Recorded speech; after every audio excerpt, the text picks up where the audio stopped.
Good morning. Welcome to the Windsor Star News Cafe. I'm Don McArthur here with Dylan Kristy, and she's running in Ward 9 in Windsor, Janette Calandra. Good morning. Thanks for having me. Welcome to the show. Now, you have been on the show before. What's new on the trail? Is there anything else that's come up? Any new issues? Well, definitely always new issues. But basically what I'm standing for is through my campaign, I've always gone the extra mile. I've always had to come outside as something different, somebody different, standing out for my voters to notice me with my signage. I've gone the extra mile with 2 pieces of literature. First is my intro piece that just sort of said, hey, this is who I am, this is what I'm running for, my platform, and then some basic information, my website, phone number, any of them can reach. I have definitely met with people at Tim Hortons, different restaurants, and just had a one-on-one conversation if I don't get to meet them at the door. So it's been a pleasure meeting a lot of voters. It's a great ward, huge ward. Some I've met at different levels, and I appreciate it between the social media as well as through the civic vote, what you guys are offering. It's a fantastic way for people to get to know who the candidates are. I appreciate that. Now, your signs, Javi, they are very striking because they have curved edges, right? Yes. It's the only ones in town. Yep. Whatever you can do to stand out. I do have a background in as a realtor for 20 years, and it's definitely some marketing strategies.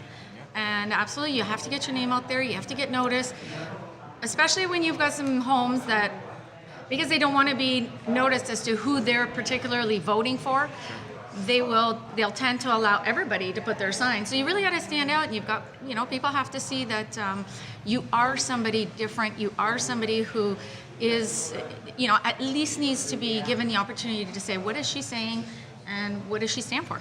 No, that's good, because there are 6 candidates running in your ward, Ward 9. There are 6, yes, with the incumbent. It is tough to stand out. Now, we did have Windsor Mayor Eddie Francis on the show yesterday. He did give he didn't give an endorsement for Ward 9.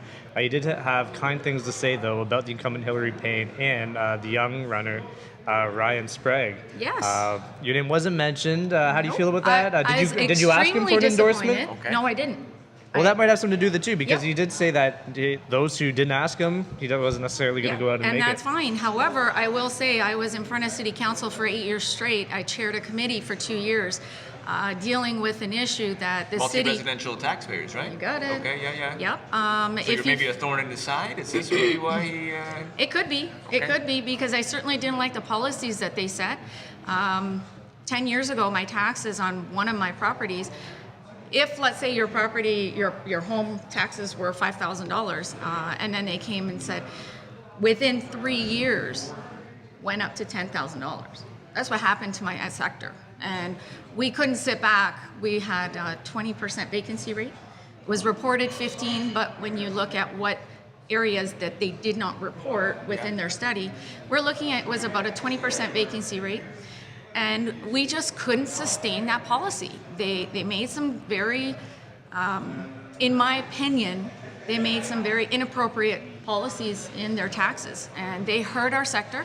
Unfortunately, a lot of local, small-time landlords did go bankrupt. We lost a lot of our buildings to out-of-town investors, which now we have a problem, because now we have absent landlords. Right. So that's creating additional problems.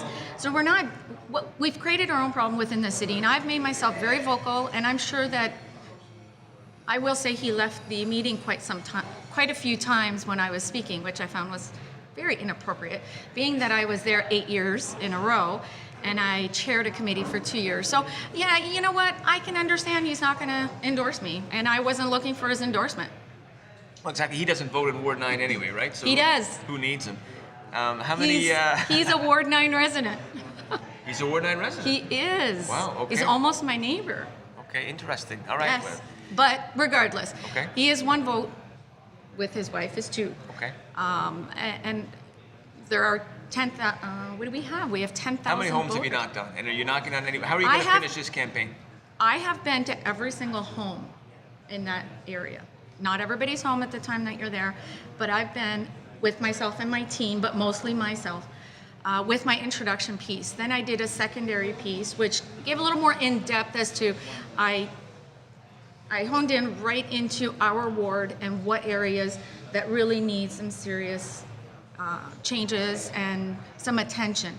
I find in our ward, we're very big on new investments with the commercial area, a lot of new home construction, high development charges. I sold real estate for 20 years. They made also some policies I don't agree with, which was increasing their development charges about 10 years ago, and it discouraged a lot of development in the city. I did a lot of new home sales and development outside of the city specifically because of that. There was a $10,000 price difference between building in the city of Windsor and on the outskirts.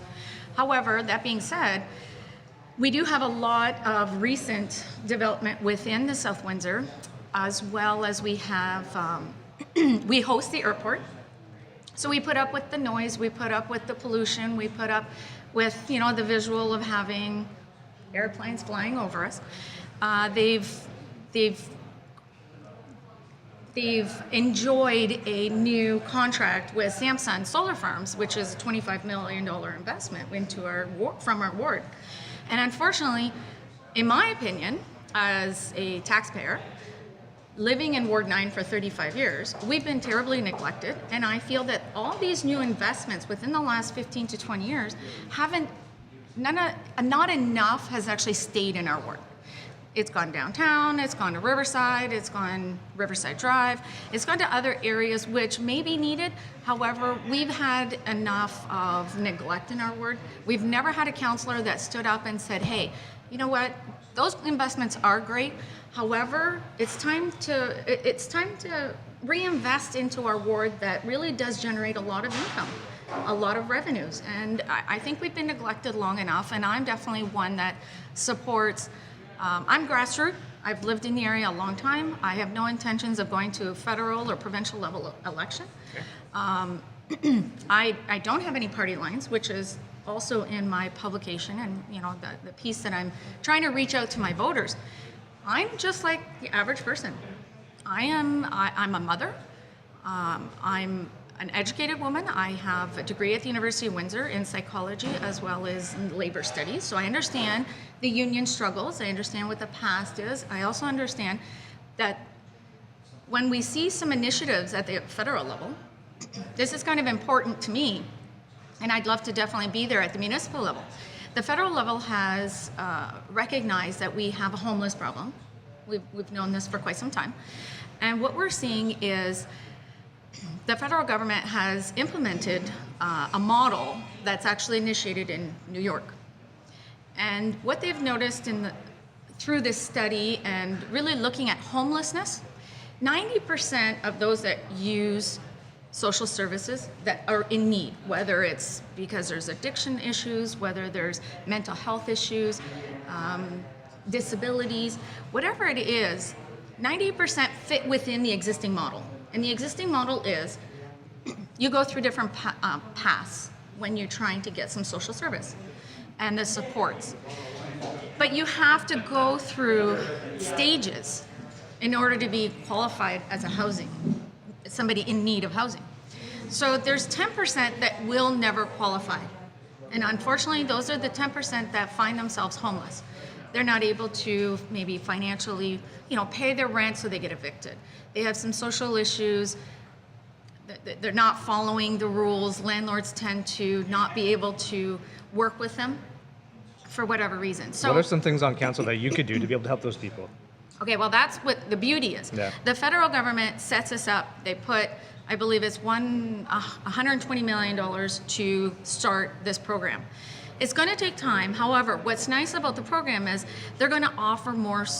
Those 10% that are homeless, mm-hmm. They don't want to be homeless. A lot of people don't recognize that. They think that this is their choice and they have, options. Well, there's just some people that just don't have the capacity to get there. So what's going to happen is the federal government will lead, and they've actually already started training in Windsor. So that was just this last week, and I was lucky enough to be invited, and I attended because I'm a housing provider as well. Mm-hmm. Okay. So basically what's going to happen is they're going to offer more one-on-one support for that 10%. These people want homes. They want somewhere, but they can't get through the maze and the red tape. They just can't do it. And that's the key. That 10% that's not fitting within the existing model has to have their own special model. And they're recognizing that. Now, the federal government will download that to the provincial government, hoping that they embrace it and they do what they can at their level, and then it gets downloaded to the municipal level. We are the grassroots that take these programs and the funding and we implement it within. So at a municipal level, it's definitely going to go to council. They're going to discuss it, they're going to debate it, they're going to study it.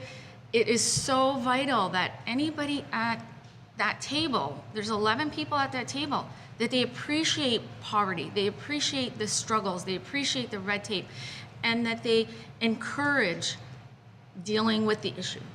So is the answer that we find somebody who's in front of a bank and who's, no, we cannot find them, we can't ticket them. This is a social deep issue that's in every single municipality. And putting bars with spikes so they don't sleep in that area, that is not the way that society needs to go in the direction. Okay. Okay. Very passionate on poverty. So if you get on council, you're going to fight that. It's good to hear. Yeah. Janette, she's running, Calandra, she's running in Ward 9. Thank you very much for joining us here in the Windsor Star News Cafe. Thank you.